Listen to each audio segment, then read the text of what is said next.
Hello everyone, welcome back. I'm Kris. That was a piece of fuzz. So, now that we got that out of the way, this is episode 5, when proposed to Muhammad. I don't want to say that, because it's offensive to people in Poland. So, on with the video. How did the Prophet ﷺ meet Khadijah? How did this come about? Now, it so happened that Khadijah's older sister had a flock. She had a herd of camels. And her older sister hired the Prophet Muhammad ﷺ to take their flock out and to graze them outside of Mecca. And she hired 2 people. We don't have the name of the other person. The Prophet ﷺ and another young man. After the Prophet ﷺ had finished the grazing, they had to go back into town in order to collect their wages. So the young man that was with the Prophet ﷺ, and at this age the Prophet ﷺ is probably 23, 24 years old, the young man that was with him said, now that we're done, come let's go and ask our wages from Khadijah's sister. So the Prophet ﷺ said, why don't you go on my behalf, because I am too shy to go, because she's a woman. So the person came to Khadijah's sister, and it so happened that Khadijah was in her house at that time. And he asked for his wages. Khadijah said, where is Muhammad? He also has earned half of the wage. Where is Muhammad? So the man said he was too shy to come and ask it from you. And so at this, Khadijah's older sister said that I have not seen any man who is more shy and more noble and more honorable and more chaste in his interactions, because she's interacting with him because she's a woman, so she knows he's lowering his gaze, he's acting in a very elegant manner. So she says, I have never seen any man more, and then she kept on praising the Prophet ﷺ. And the narrator of this report says, this was the first time Khadijah heard of his name in such a manner. And just like any human being, that when a person is praised in such a manner, something entered her heart, because he's being praised in such a noble manner. And eventually, later on in the year, Khadijah had to send her own caravan to Syria. And Khadijah owned a lot of wealth, but because she's a woman, she cannot go herself to do it. And so every single time she has to hire a businessman. So when she heard this praise about the Prophet Muhammad ﷺ, she decided, why don't I choose this young man? So she sent a message to the Prophet ﷺ, why don't you take charge of my caravan? The Prophet ﷺ went to Abu Talib and said, oh my uncle, Khadijah has sent me such and such an offer, what do you think? And so Abu Talib basically said that, oh my nephew, Khadijah is well known to be the richest woman, and you know, this is definitely much better than the job that you're doing now. You're going to get, inshallah, a good sustenance. Allah has blessed you with this opportunity. Do not say no to her. And so the Prophet ﷺ said yes, and Khadijah sent one of her servants along as well to him, and the Prophet ﷺ took the caravan to the city of Busra. So Khadijah had sent her servant, the name is given as Maysara generally, and when Maysara came back, so the Prophet went to Basra and then returned. When the Prophet came back, Maysara told Khadijah of the care and concern that the Prophet had shown, of his honesty, and the Prophet made double or triple, yani the Arabic says ad'af, which means many times more, the Prophet that anybody else had made before him. This is now increasing the emotions that Khadijah has.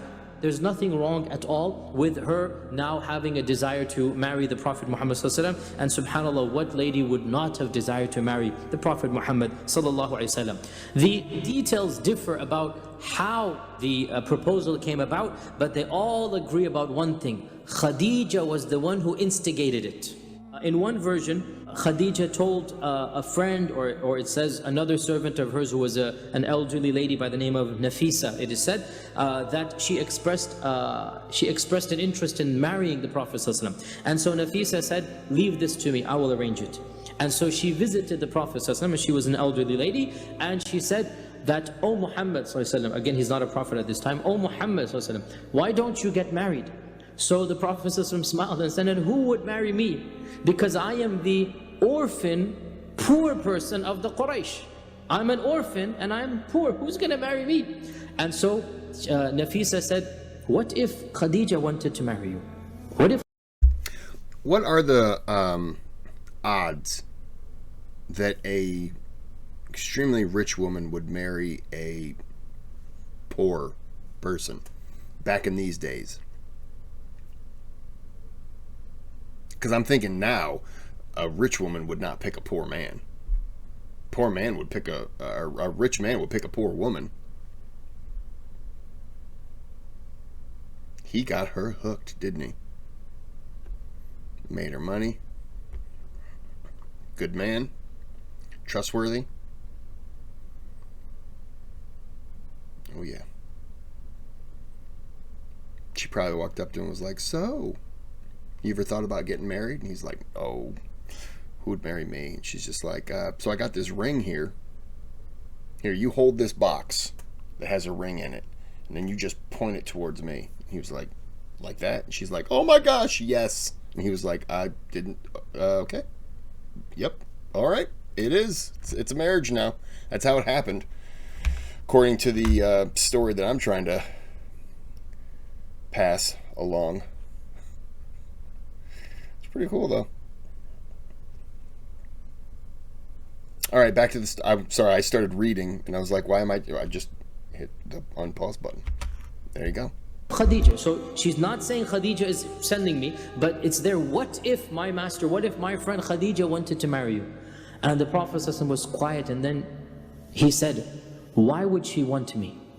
Notice he didn't say, I'm not interested in her. He's wondering, why would she want me? So the message is given that he is interested. Because he didn't say, no, I'm not interested in her. Rather, he's thinking, why would she want somebody like me? Because he considered himself to be not somebody that was worthwhile, but subhanAllah, he is Rasulullah, and he was going to be Rasulullah. And so Nafisa went back and told Khadijah, and there the matter then went to stage 2. Ibn Ishaq says, by the way, that this marriage took place in the month of Safar. In the month of Safar, 3 months after he returned from Basra. 3 months after the journey. So for 3 months there was this back and forth. Ibn Hajar and others point out that Khadijah's father had died. That her uncle Amr ibn Asad became her wali, and Abu Talib came with the Prophet ﷺ, and Abu Talib performed the khutbah. He performed the sermon, and the sermon is recorded in one of the early books that Abu Talib began by praising Allah subhanahu wa ta'ala, and then talking about the lineage of the Quraysh. That's what they always talked about, that we are the noble descendants of Ibrahim and Ismail, that Allah has blessed us with this, and that of the blessings we have is that we are the caretakers of the Kaaba, and Allah has blessed us to be the people of Mecca. And my nephew, the Prophet Muhammad ﷺ, my nephew is the one who is no comparison with any other young man in all of Mecca, in his manners and his nobility and his lineage. And he has proposed to your noble lady, Al-Karima, your noble daughter, your noble lady, Khadijah, with a mahr of 12 uqiyya wa nishan. Uqiyya is a nugget of silver. So 12 nuggets of silver with a little bit of coins of silver as well. And so he gave the khutbah. At this, Amr, Khadijah's uncle, stood up and said, this is a young man who cannot be refused. We accept the proposal. The blessings of Khadijah are simply too numerous to mention. She was the first to believe in the Prophet ﷺ. She comforted him as soon as the revelation began. She was the one who thought, let's take him to Waraqa ibn Nawfal. Let's take him to somebody who knows what's going on and ask what is happening. She was the only one whom Jibreel would come in the household of Khadijah. He would not enter any other household, any other wife's house. Any other wife's house he would not enter later on. Aisha, Salama, no one. He only entered the house of Khadijah. And Jibreel told the Prophet ﷺ, once when the Prophet ﷺ was sitting in Mecca, the Prophet ﷺ said to Khadijah that, oh Khadijah, here is Jibreel, because Jibreel would enter and Khadijah was in the house, the only wife he would enter. Here is Jibreel, and he is sending Allah's salam upon you, subhanallah. He is sending Allah's salam upon you, and He is giving you the glad tidings of a house in Jannah where there's not going to be any noise and any struggling. You will have peace in that household. And so Khadijah responded that, Inna Allah huwa salam. Allah is as-salam. وعلى جبريل السلام, and may salam be upon Jibreel, وعليك يا رسول الله السلام, and may salam be upon you ya Rasulullah. This was Khadijah's response. We had already said that Khadijah had been married twice before. From her first marriage, she had a son named Hala. Hala accepted Islam eventually and lived a noble life with the Prophet Muhammad sallallahu alaihi wasallam. The Prophet ﷺ and Khadijah had at least 6 children. I already said. I didn't realize he had that many kids. Did he have any more kids with the second wife? He did have a second wife, didn't he? Yeah. Didn't he? If he didn't, then I never asked that question. But if he did, then did he have any more kids? Said this, that all of the children of the Prophet ﷺ were through Khadijah. The first child of the Prophet ﷺ, you should all know his name, it is Al-Qasim. It is said that Al-Qasim had reached the age where the boys could ride on the camel, 6, 7, 8 years old, and then he passed away. And then the Prophet ﷺ had Zainab, Ruqayya, Kulthum, and Fatima, the youngest daughter, 4 daughters. And then he had his final son with Khadijah, and that is Abdullah. And Abdullah died in infancy without even in Islam. He was born after the Wahy and he died in Islam. Of course, the 4 daughters, all of them lived to maturity, all of them married, and the 3 of them died in his own lifetime. So he ﷺ buried his own daughters with his hands. The 3 daughters he buried with his own hands. Only Fatima outlived him. And then of course he has Ibrahim. Now Ibrahim, by the way, was not born of his wife, it was born of his maidservant, his Amma. None of the other wives of the Prophet ﷺ became pregnant other than Khadijah. Okay, well that answered it. None of the other wives got pregnant. So how many other wives did he have? I thought it was just 2. Is it more?